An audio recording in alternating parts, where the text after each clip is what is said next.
Very different from the people that are seeing as a sexy figure na brave, ganon, fighting spirit, ganyan-ganyan. Tapos pag magsalita, Palaban, no? palaban, ganon.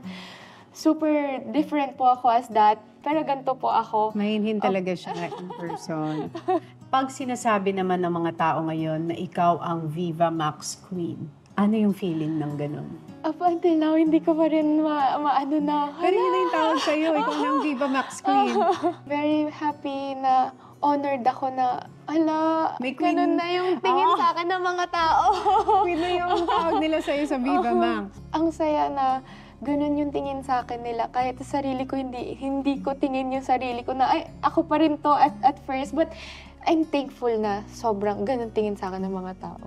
How long do you see yourself doing sexy films? I'm happy right now na na-crossover ko na yung mainstream at sana dire-diretso na yung blessings ko dito. Pero kung magbibigay sa akin si Viva ng magandang project, and why not?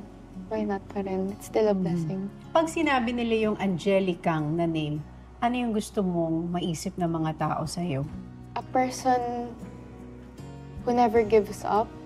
And etong pagsisexy ko, tingin nila pag nagsisexy is ganun lang. I'm more than that. I'm not just a body but a brain too.